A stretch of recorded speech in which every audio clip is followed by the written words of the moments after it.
काढूच नाही असं मला तुला म्हणायचंच नाही. राग कधी व्यक्त करूच नाही असं तर मला अजिबात म्हणायचं नाही. पण मुळात आपला हा समज असणं की आपण राग काढतो, आपण राग व्यक्त करतो म्हणजे आपण पॉवरफुल आहोत, आपण त्यातून काहीतरी साध्य करतो, हा समज जो आहे हा समज मात्र तुझ्यासाठी घातक आहे. हा समज तुझी कमजोरी आहे आणि म्हणून हा समज जो आहे तो तू बदलला पाहिजेस असं मला वाटतं. मग सुधांशूची एक स्टोरी सांगतो मी तुला. सुधांशू ऑफिसमध्ये काम करत होता. त्याला बॉसने त्याच्या हक्काच्या ज्या प्रोजेक्टसाठी त्याने खूप वर्षांपासून मेहनत घेतली होती त्या प्रोजेक्टवरून डावललं आणि हा रागाच्या भरात बॉसला इतका बोलून गेला की सगळेजण अवाक झाले. बॉसलाही काहीसा शॉक बसला. याला वाटलं की वा, मी काय छान कामगिरी केली. पुढे झालं की सगळं ऑफिस जे आहे ते या सुधांशूच्या विरोधात एक झालं, कारण बॉसच्या विरोधात कोण जाणार. आणि त्यावेळी ज्यावेळी त्याला छोटे छोटे कॉपरेशन सुद्धा आपल्या साथीदारांचे भेटेनासे झाले, त्यावेळी मात्र त्याचा मोठा प्रॉब्लेम व्हायला लागला, त्याची मोठी गोची व्हायला लागली. त्याच्यावर घोर अन्याय झाला होता. त्याने तो राग त्यावेळी व्यक्त केला होता, त्यामुळे त्याचं समाधान झालं असेल. त्याला असं वाटलं असतं कदाचित की जर मी बोललोच नाही तर मग मी कुठेतरी दुर्बळ आहे असं इतरांना वाटेल, मला स्वतःला वाटेल आणि कदाचित ते काही अंशी योग्य पण ठरलं असतं. पण मला हे सांग की सुधांशूने राग काढून खरंच काय साध्य केलं? म्हणजे बघ की त्याने जेव्हा राग काढला त्यावेळी काय झालं नेमकं, की स्वतःचं ध्येय काय, स्वतःचं उद्दिष्ट काय, आपण या ऑफिसमध्ये काय आहोत, आपल्याला इथून काय साध्य करायचं आहे याचं त्याला भान होतं. ते राग काढताना त्याचे काय परिणाम होतील याचा त्याने विचार केला होता? अजिबात नाही. पुष्कळदा असं असतं की ज्या ग्रुपचा आपण भाग असतो त्या ग्रुपची काही वैशिष्ट्य असतात, त्या ग्रुपच्या काही मर्यादा असतात. पुष्कळदा आपण जे विचार करतो ते आपल्या ग्रुपच्या, आपल्या ऑफिसच्या बऱ्यापैकी पुढचे असतात आणि आसपासच्या लोकांना त्यावेळी ते पटत नसतात, ते समजत नसतात आणि त्यामुळे आपण कुठेतरी वेगळे पडलो आहोत, आपल्याला डावललं जात आहे अशी आपली भावना बनण्याची शक्यता असते. पुष्कळदा असंही होतं की त्या ग्रुपमध्ये काही पॉलिटिक्स असतं आणि त्यामुळे आपल्याला वेगळं केलं जात असतं आणि त्याच्यामुळेही आपलं नुकसान होत असते आणि आपला त्रागा सुद्धा होत असतो. पण मला खरं सांग की या त्राग्यातून, या रागातून खरंच काही साध्य होणार असतं का? आता आपण सुधांशूच्या उदाहरणाकडे पुन्हा वापस जाऊ. सुधांशूवर अन्याय झाला हे खरं आहे, पण सुधांशू खरंच त्या ऑफिसमध्ये का काम करतो आहे?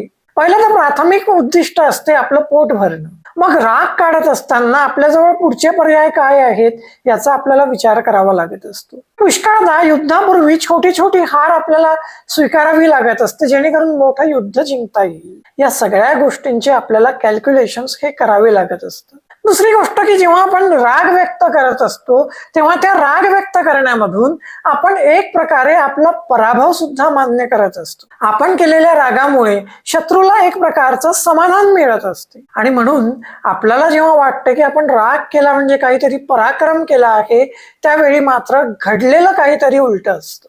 मग याच्यावर काय उपाय आहे?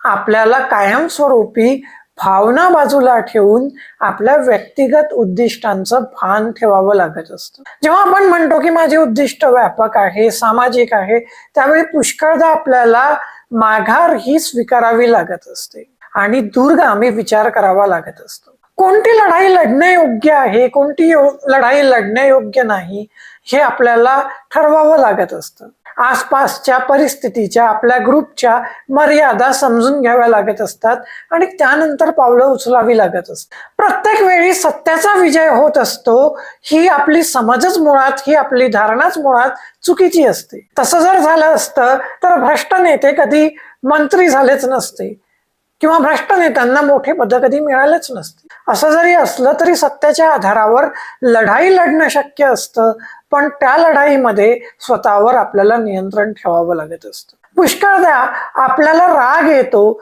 या गोष्टीचा जेव्हा आसपासच्या लोकांना पक्का माहिती होऊन गेलेली असते त्यावेळी आपल्या रागाचा ते वापर करून घेत असतात. ज्या प्रसंगावर आपण रागी भरतो असे प्रसंग मुद्दाम घडवून आणायचे, आपला बीपी हाय करायचा, आपला राग वाढवून द्यायचा आणि स्वतः मग शांत राहून मजा पाहायची, अशी सुद्धा प्रक्रिया आपल्यासोबत घडत असते.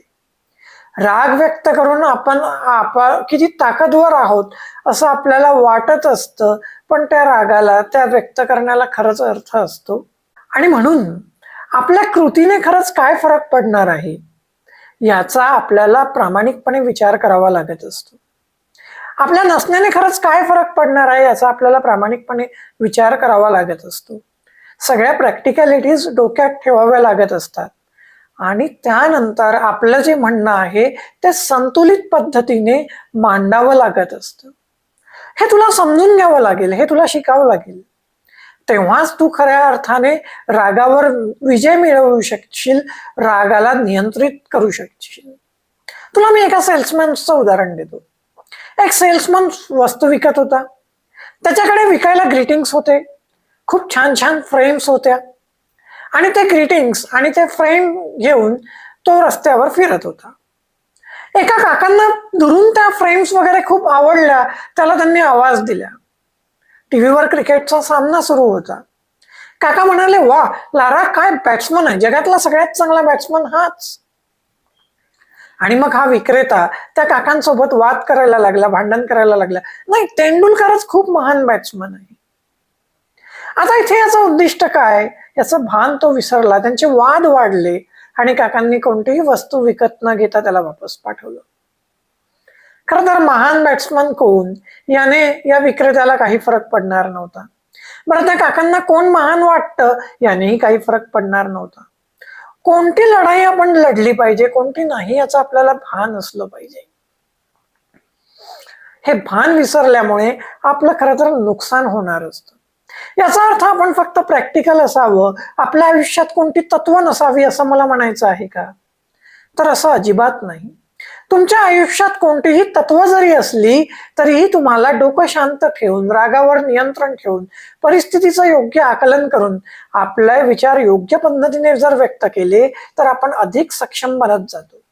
शेवटी आपण एक दिवस जगण्यासाठी आलेलो नसतो, तर आपल्याला अधिक दिवस जगायचं असतं. आपला जो सर्कल ऑफ इन्फ्लुएन्स आहे, आपलं जे प्रभाव क्षेत्र आहे ते आपण हळूहळू वाढवत न्यायचं असते.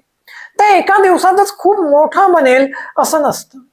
मग हळूहळू आपण ते जर प्रभाव क्षेत्र वाढवत नेलं, तो सर्कल ऑफ इन्फ्लुएन्स जर वाढवत नेला तर त्याचा परिणाम काय होईल?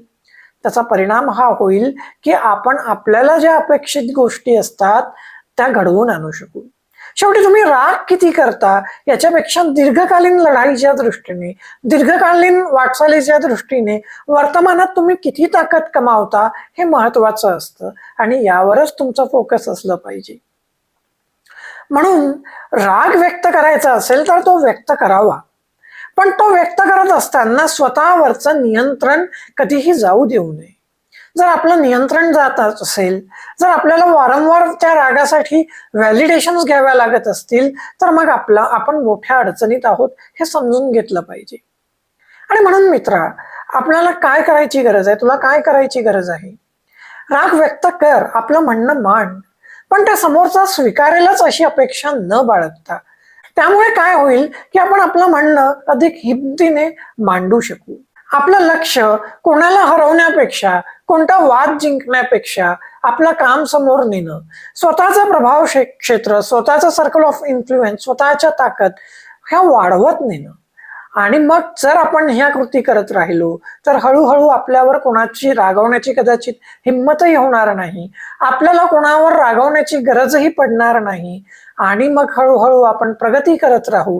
शेवटी आपण किती राग काढतो याच्यापेक्षा आपण किती प्रगती करतो हे महत्वाचं असतं, हे लक्षात घे.